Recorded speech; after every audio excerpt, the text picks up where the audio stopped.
football. It's personal between me and you, and I'm going to do you some serious harm, you big stiff idiot. The untouchable True School Sports Empire proudly presents something the boxing games are missing. Hey, what's going on? It's your boy BT, and I came here to talk some boxing with the thousands of True School Sports subscribers. All right, so it's been a long time since I made a video about Ohara Davies, but I guess we'll break the drought here on True School Sports because something noteworthy did happen to him, and he's becoming a lot more of a relevant player in the 140-pound division. So with that being stated and with that being established here on True School Sports, Ohara Davies has signed a contract, a deal with none other than Golden Boy Promotions, which in my eyes is a bit of a weird partnership because, Golden Boy Promotions is primarily a Mexican, a place where Mexican fighters go and they sign and whatnot. So for Ohara Davies to be from that side of the pond and be signing with them is a bit strange, but let's talk about it because Ohara Davies, when we look at his career over the last couple of years, he was a big hyped up prospect in the UK. 6 years ago, lost to Josh Taylor, had the incident with Eddie Hearn where Eddie Hearn dropped him. Then he lost to Jack Catterall in 2018. So really, his only two pro losses are to Jack Catterall and Josh Taylor. Aside from that, he's beat everybody in his path.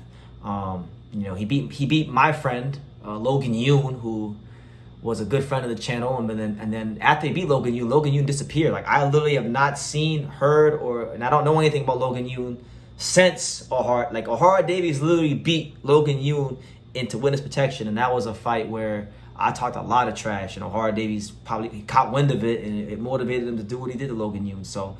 He won the Golden Contract tournament. Ohara Davies. That was the big tournament they had in the UK back in 2019. He won that tournament, right? Beat Jeff Ofrey, beat Tyron McKenna, right? And then most notably and most recently, his last fight, he stopped Louis Ritson in the 9th round with a body shot. So all of this has led up to him becoming the WBA, I believe he's WBA mandatory challenger to Rolly Romero's belt. And that's a fight that Golden Boy Promotions is very interested in setting up.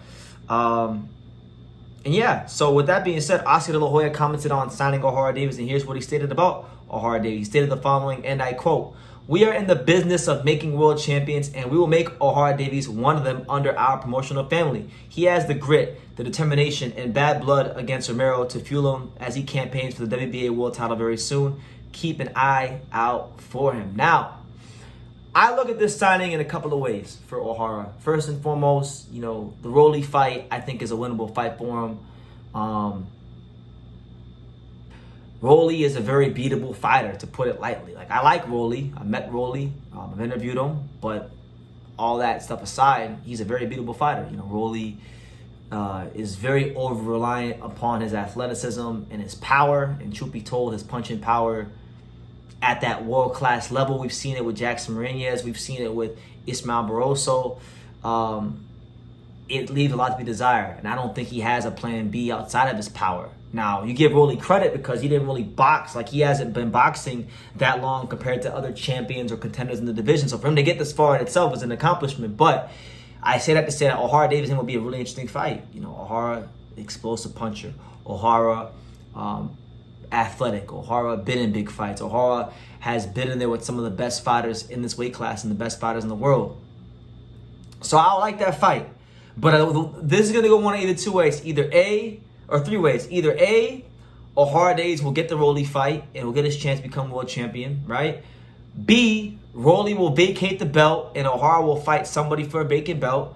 Or C, neither one of those two things will play out, and Golden Boy Promotions will use Ohara Davies as an opponent for Ryan Garcia to keep him busy. Because even though Ryan Garcia is in a lawsuit with Oscar, and even though Ryan Garcia is going through with Oscar, to my knowledge, Ryan Garcia is still, in fact, a Golden Boy Promotions fighter. So this is a potential opponent they could use to keep Ryan Garcia busy. Now, I like Ohara Davies. I think he's a good fighter. I think he's good for the 140-pound division. He's been in some good fights. Like, if you've watched his career, if you've been following, because I've been following Ohara Davies for like 6 years, and I've watched his career very closely throughout the last 6 years, and it's been a very interesting career.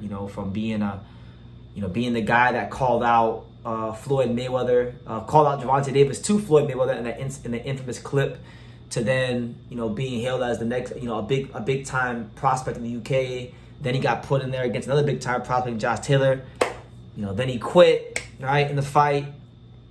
Had to rebuild himself. Lost again to Catterall in a good fight. I feel like him and Catterall, I feel like if he does what he needs to do, if he does what he's capable of doing and beats a Rolly, or even if he doesn't beat Rolly, I think him and Jack Catterall would actually probably be one of the better fights in this division. In fact, I like that fight a lot more than what's already been scheduled for Jack, which is him versus Jorge Linares, the corpse of Jorge Linares. You know, that to me is probably the worst matchup currently on the boxing schedule, is Jack Catterall versus Jorge Linares. But so I'm kind of hoping of, you know, maybe we get Ohara versus Jack. But Ohara Davies has matured inside and outside the ring. He's no longer that young, brash, for lack of a better word, you could say a bit of a punk.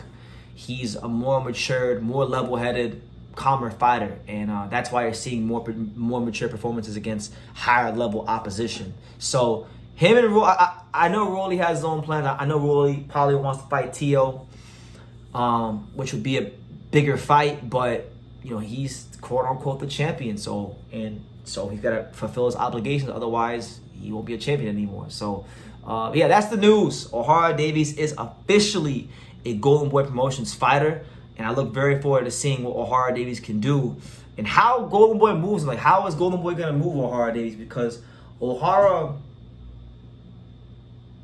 with Golden Boy, it's just such a weird partnership. It's something that I would have never ever in my wildest dreams pondered. You know, Ohara, it's mad weird, but you know what? Boxing is a sport of the unexpected. It is the theater of the unexpected, inside and outside the ring, and definitely in this business. So you definitely gotta always be on your toes, and it keeps things exciting. So yeah, let me know what you guys think. What do you guys think of Ohara Davies signing a Golden Boy?